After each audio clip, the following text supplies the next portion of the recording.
다니엘서 5장 13절에서 31절까지의 말씀입니다. 우리가 함께 봉독할 본문은 13절에서 17절까지입니다. 이에 다니엘이 부름을 받아 왕의 앞에 나오매 왕이 다니엘에게 말하되 내가 나의 부왕이 유다에서 사로잡아 온 유다 자손 중에 그 다니엘이냐?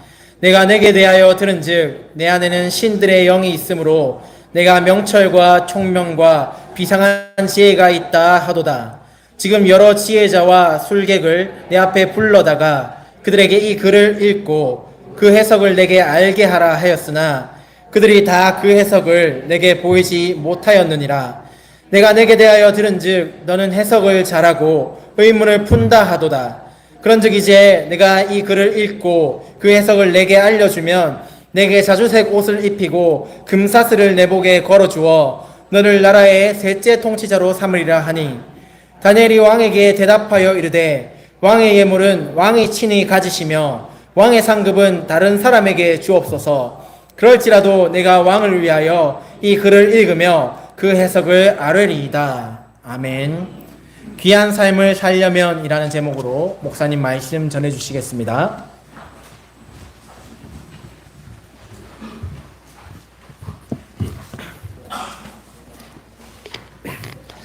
할렐루야. 오늘 이 예배 오신 모든 분들을 환영하고 축복합니다. 우리 교회 성도들 그리고 VIP로 초청받아 오신 모든 분들에게도 하나님의 크신 은혜가 있는 시간이 되면 좋겠습니다.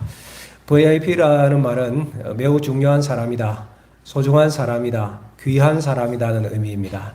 여기 계신 여러분 모두가 다 귀한 분들입니다. 왜냐하면 하나님께서 여러분 한 분 한 분들을 다 사랑하시기 때문에 그렇습니다. 우리가 귀한 사람이 되고 귀한 삶을 살려면 인생의 지혜를 가져야 됩니다. 그런데 살다가 보면 그 귀한 삶을 깨뜨리는 어리석음도 볼 수가 있습니다. 우리가 짧게 읽었지만은 읽었던 말씀 가운데 나오는 벨사살 왕이 그랬습니다. 이 벨사살 왕은 고대 바벨론의 황제입니다. 역사적으로 보면 이 시기가 기원전 539년경 정도가 되어지는데 그때 근동지역에서 최강의 제국이 바벨론이었고 그 제국의 황제가 벨사살이었습니다. 앞에 말씀해 보면 이 벨사살 황제가 왕궁에서 큰 잔치를 벌려요. 왕족들과 귀족들 1000명 정도가 참석하는 잔치였으니까 엄청나게 큰 잔치죠.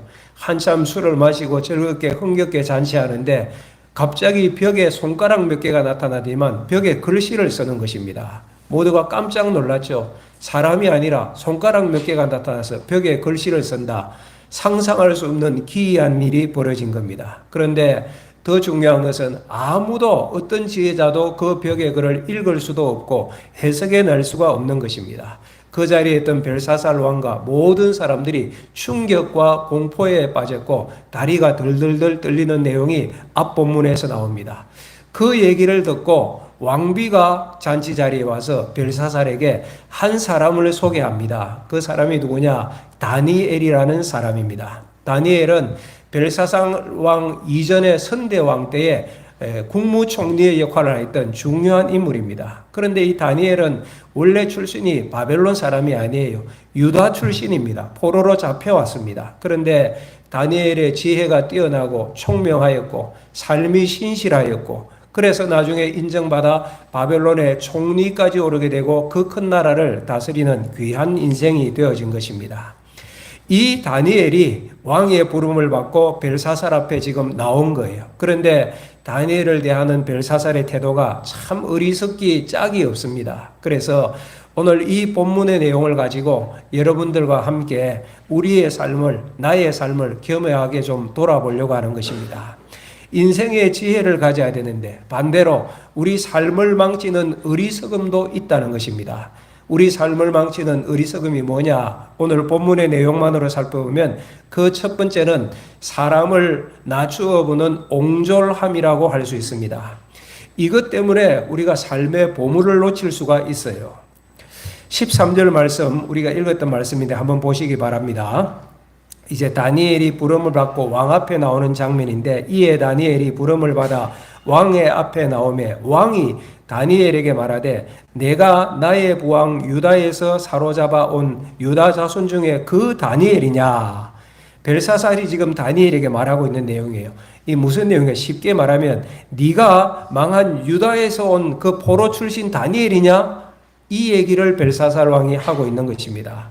물론 틀린 말은 아니에요. 다니엘은 10대 때 그의 나라 유다가 망하였습니다. 그래서 바벨론에 지금 포로로 잡혀왔습니다. 그러나 다니엘의 인생이 그것만으로 끝이 아니었거든요. 조금 전에 소개드렸지만은 다니엘이 총명하여서 바벨론에 와서도 관리로 등용이 되었습니다. 신실하게 일하고 나중에는 신적 능력까지 보여주어서 바벨론의 국무총리가 되어진 것입니다. 그런데 벨사살 왕은 그 다니엘 앞에서 네가 그 포로 출신이냐? 유다인 출신 다니엘이냐? 이렇게 얘기하고 있어요.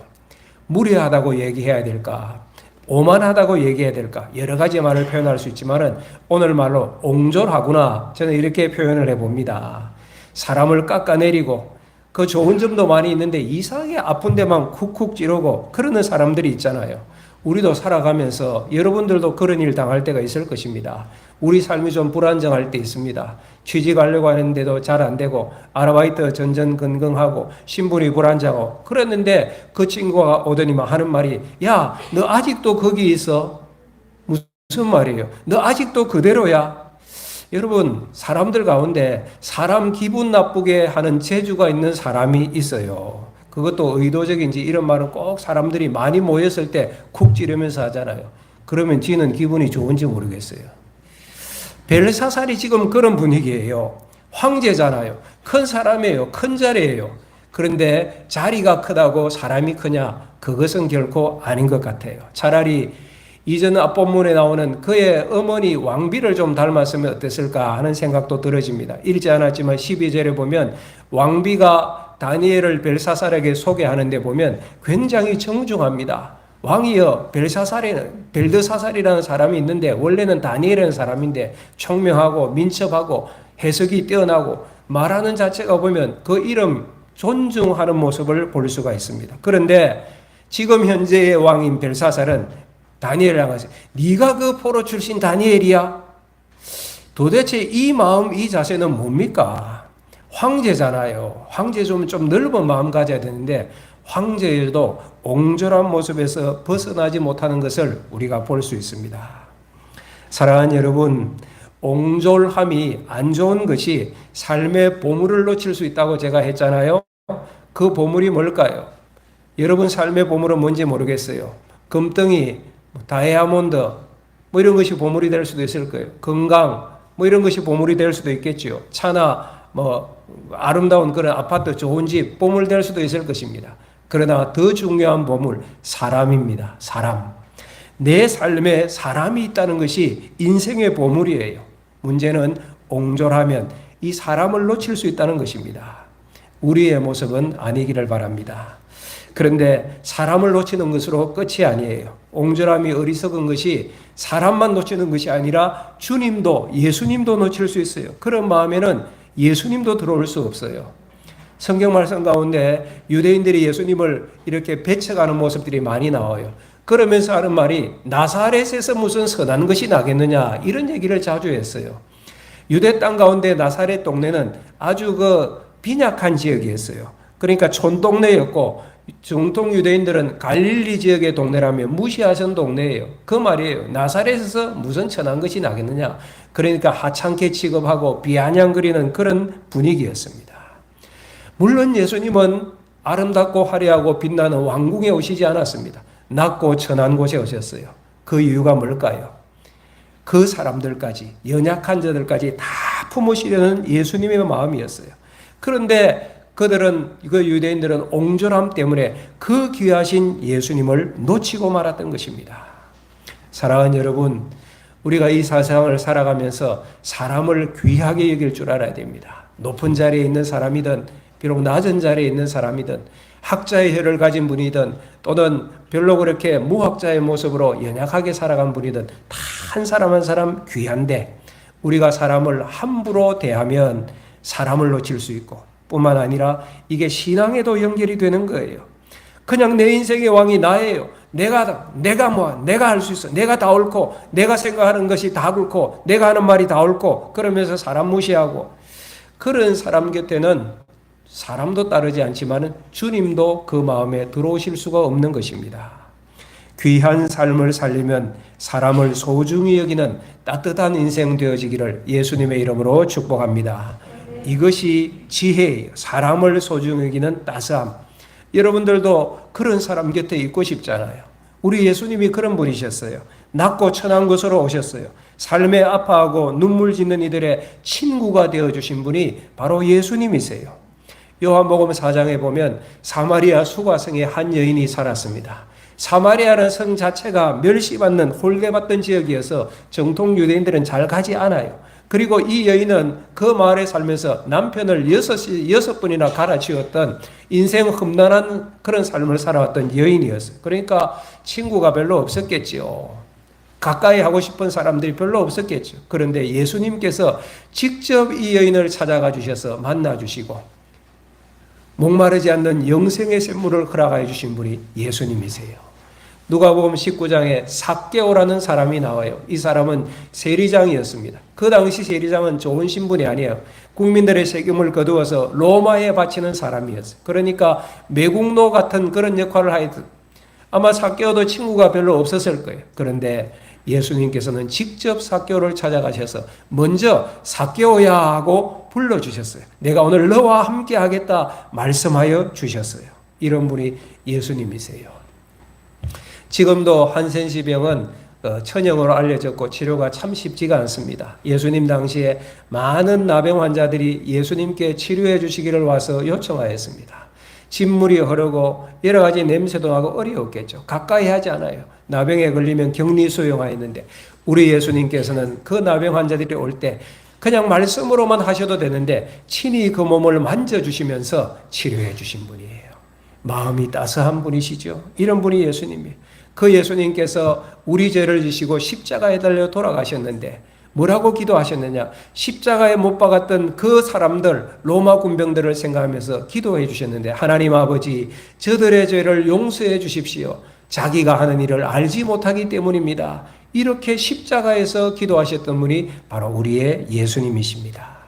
마음이 따스한 분이시죠. 한 사람 한 사람을 소중히 여기시고 그들을 치료해 주시고 회복해 주시기 원하시는 분이 예수님이셨어요. 그래서 2000년이 지난 지금까지 인류 역사에 수많은 사람들이 이 예수님이 좋아서 예수님을 믿고 예수님을 사랑하고 예수님을 따르고 이 자리에 앉아 예배를 드리게 되는 것 아닙니까? 사랑하는 여러분, 여러분도 사람을 소중히 여기는 마음 따뜻한 사람 되시기를 바랍니다. 이런 사람 때문에 여러분 자신이 복을 받고 이 땅이 더 밝아질 거예요. 삶을 망치는 어리석음 두 번째는 뭐냐? 남의 삶에서 배우지 못하는 교만함입니다. 우리 타산지석 이런 얘기도 있잖아요. 남에게서 배울 수 있어야 되는데 배우지 못하는 교만함. 오늘 본문에 보면 이제 다니엘이 그 왕 앞에서 벽에 쓰여진 글자와 그 해석을 말해주는데 그 이전에 다니엘이 경험하였던 선대왕 얘기를 벨사살에게 이야기해 줍니다. 그것이 18절에서 21절 내용인데 내용이 이래요. 왕이시여, 당신의 선대왕이었던 느부갓네살 왕이 있지 않습니까? 그 느부갓네살을 왕의 자리에 올리시고 나라와 큰 권세를 주신 분이 누구시냐? 하나님이십니다. 하나님께서 느부갓네살을 왕으로 세우고 나라를 다스리게 하는데 그가 나중에 완악하고 교만하여서 어떻게 된 줄 아십니까? 들짐승처럼 되어서 들에서 막 풀을 뜯어먹고 이슬을 맞으면서 그렇게 7대를 지낸 적이 있습니다. 그러면서 깨달았지요. 야, 내가 황제여서 세상의 주인인 줄 알았는데 아니구나. 하나님께서 세상과 나라를 다스리는 분이구나 하는 것을 알게 되었을 때 하나님께서 그를 회복시켜 주시지 않았습니까? 라고 선대왕이었던 느부갓네살 왕의 이야기를 다니엘이 들려주면서 그 다음 22절 말씀을 보시기 바랍니다. 성경이 없으면 자막을 보십니다. 그러면서 다니엘이 벨사살에게 이렇게 얘기해요. 벨사살이여, 왕은 그의 아들이 되었어도 이것을 다 알고도 아직도 마음을 낮추지 아니하고. 무슨 얘기입니까? 패하여 패하시어 어찌하여 패하는 선대왕의 그 실패를 다 보고도 교훈을 얻지 못합니까? 그 얘기를 지금 다니엘이 하고 있는 것입니다. 선대왕이 그렇게 교만하다가 실패하여서 짐승처럼 7해를 지났던 것을 벨사살 당신도 어릴 때 다 보았지 않습니까? 그런데 왜 그렇게 교만하고 교훈을 얻지 못합니까? 여러분, 벨사살이 왜 선대왕에게서 교훈을 얻지 못한 것입니까? 교만이었죠. 또 다르게 보면 우둔함이었죠. 인생의 어리석음을 그가 가졌기 때문입니다. 이런 사람의 특징이 다른 사람의 실패를 보고도 안 배워요. 다른 사람의 좋은 점, 성공을 보고도 역시 안 배워요. 교만하니까. 여러분, 조금 전에 다니엘이 소개했던 선대왕이었던 느부갓네살이 인생의 실패를 많이 했는데 그래도 한 가지 잘한 것이 있었어요. 뭐냐?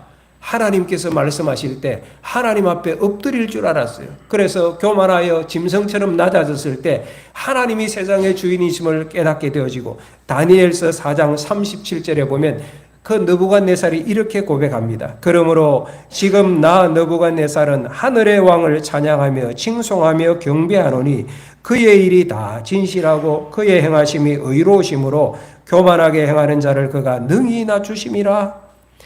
하나님이 하늘의 왕이십니다. 낮은 자리에 내려갔을 때 느부갓네살이 하나님을 발견하고 칭송하고 찬송하는 내용입니다. 황제의 모든 것을 내려놓고 진짜 왕이신 하나님 앞에 바싹 엎드린 것이죠. 그래서 느부갓네살이 회복되었거든요. 지금 다니엘이 하는 얘기가 뭡니까? 벨사살 왕이요, 이것을 보고 배워야 할 것 아닙니까? 그런데 배우지 않았어요. 벨사살은 선대왕의 실패를 보고도 교훈을 얻지 못하였고, 선대왕이 반성하는 그 모습을 보고도 배우지 못하였고, 교만하고 방탕하게 살았던 것입니다. 그래서 그 잔치 가운데 벽에 손가락이 나타나서 글자를 쓰는 하나님의 경고를 지금 받고 있는 거예요. 사랑하는 여러분, 이것이, 이 교만한 모습이, 어리석은 모습이, 우둔한 모습이 우리의 모습은 아니기를 바랍니다. 우리가 이 땅을 살아가면서 귀한 삶을 살려면 타인의 삶에서 배울 줄 아는 인생이 되어야 합니다. 벨사살 왕과 우리의 삶의 자리가 그 덩치에 있어서는 좀 차이가 있을 수 있어요. 벨사살은 왕이었으니까, 그 큰 제국의 왕이었으니까. 우리는 보통 사람이잖아요. 하지만 인생이 사는 것은 왕이든 일반 사람이든 거기서 거기입니다. 인생의 진리는 똑같은 거예요. 사실 저와 여러분은 내 인생을 살아가지만 각자 자기의 인생의 황제로 살아가지 않습니까? 각자 자기의 인생의 왕으로 살아가는데 결코 여러분 옹졸하거나 교만하지 마시기 바랍니다. 다른 사람의 삶에서 배울 줄 아는 지혜로운 인생이 되시기를 주님의 이름으로 축복합니다. 삶을 망치는 어리석음, 세 번째로는 엎드릴 줄 모르는 뻣뻣함입니다. 귀한 삶을 살려면 때로는 우리가 엎드릴 줄 알아야 됩니다. 어떨 때 엎드릴 줄 알아야 할까요? 어떨 때 엎드려야 할까요? 정말로 존귀한 분을 만났을 때 그 앞에 바싹 엎드릴 수 있는 것이 인생의 지혜이고 살 길입니다. 벨사살 왕, 엎드릴 줄 몰랐습니다. 잔치하다가 그 기이한 이를 만났는데 그럼에도 불구하고, 하나님의 경고를 받았음에도 불구하고 엎드릴 줄 몰랐어요. 이제 오늘 본문 25절 이하에 보면 다니엘이 그 잔치 중에 벽에 글자가 써 있다고 했잖아요. 그 글자를 해석해 주는 내용이 25절 이하에 나옵니다. 25절 보세요. 기록된 글자는 이것이니 곧 메네메네 데겔 우바르시니라. 하나님께서 보내신 메시지이죠. 그럼 그 내용이 뭡니까? 26절. 그 글을 해석하건대 메네는 하나님이 이미 왕의 나라의 시대를 세워서 그것을 끝나게 하셨다 함이요. 메네가 무슨 뜻이냐? 하나님께서 왕의 시대를 끝내기로 작정하셨다. 그 뜻이라는 것입니다. 그것도 메네가 한 번에 메네 두 번이나 반복했으니까 강조하고 있는 거예요. 왜 그렇게 하시냐? 이유가 뭐냐? 27절 보세요. 데겔은 왕을 저울에 달아보니 부족함이 보였다 하며, 하나님께서 벨사살을 왕으로 세웠는데 보니까 교만하고 완악하고, 그래서 저울에 달아보니까 부족함이 많아요. 그래서 나라를 멸망시키고 빼앗겠다. 하나님께서 말씀하시는 거예요. 어떻게 하느냐? 28절. 베레스는 왕의 나라가 나뉘어서 메대와 바사 사람에게 준바되었다 함이니이다 하니, 베레스는 25절에 메네 데겔 우바르신과 베레스는 같은 말입니다. 무슨 뜻이에요? 나라를 쪼개어서 메대와 바사에게 쪼개어 줄 것이다. 메대는 어느 나라인지 아세요? 세계 역사에 메디아라는 나라가 있습니다. 메디아입니다. 바사는 페르시아라는 나라가 있었습니다. 페르시아입니다. 지금 25절에서 28절의 내용을 한마디로 쫙 줄이면 이런 내용입니다. 왕이여, 하나님이 왕의 무게를 재보니 많이 모자라서 왕의 나라를 쪼개어서 메대와 바사에게 준답니다. 이 내용이에요. 메네 데겔 우바르신. 벨사살 왕이 이 해석을 들었습니다. 여러분이 왕이라면 어떻게 해야 될까요? 벨사살은 다니엘의 해석을 듣고 왕이 어떻게 해야 합니까? 제가 볼 때는 둘 중에 딱 하나 해야 됩니다. 그 해석을 받지 않으면 이 괘씸한 하면서 다니엘의 목을 땡강 치든지, 그 해석이 맞는 것으로 인정하면 엎드려야지. 그 글자의 주인 되신 하나님 앞에 바싹, 지금이라도 바싹 엎드려야지. 자기가 교만하고 완악하게 잘못 왕질을 해가지고 이 자리에 이르렀지만은 경고를 받았으면 바싹 엎드려야지. 둘 중에 하나 해야 돼요. 그렇지 않습니까? 그런데 벨사살은 1도 아니고 2도 아니고 제3의 길로 갑니다. 그것이 29절이에요. 벨사살이 이 해석을 듣고 뭘 하느냐? 이에 벨사살이 명하여 그들이 다니엘에게 자주색 옷을 입히게 하며 금사슬을 그의 목에 걸어주고 그를 위하여 조서를 내려 나라의 셋째 통치자로 삼으니라. 뭐 하고 있는 거예요? 벨사살이 다니엘에게 해석 잘했다고 상 주고 있는 내용이에요. 물론 이것은 16절에 벨사살이 다니엘에게 약속한 것입니다. 너가 저 벽에 있는 글자를 해석하면 목에 금목걸이 걸어주고 자주색 옷이란 왕족 취급하겠다는 것입니다. 그리고 나라의 세 번째 통치자로 세워줄 거야. 약속했거든요. 지금 29절에 이 해석을 듣고 벨사살 왕이 다니엘에게 그 약속한 상을 제공하는 내용입니다. 여러분, 이렇게 한 벨사살 행동의 의미가 뭡니까? 아하, 왕이 참 신실하네. 약속한 것을 지키네. 신실함입니까? 아니에요.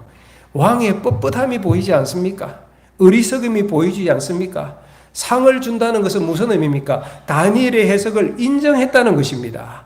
상 주는 것까지는 괜찮아요. 그런데 그 다음 뭔가를 해야 되잖아요. 그 다음이 더 중요한 것 있잖아요. 엎드려야지. 지금 다니엘에게 상 주고 끝낼 일입니까? 나라가 망한다는데, 나라가 쪼개진다는데, 지금까지는 자기가 온 세상의 주인, 바벨론의 황제로 지존인 줄 알았는데, 역사의 참 주인을 보게 되었잖아요.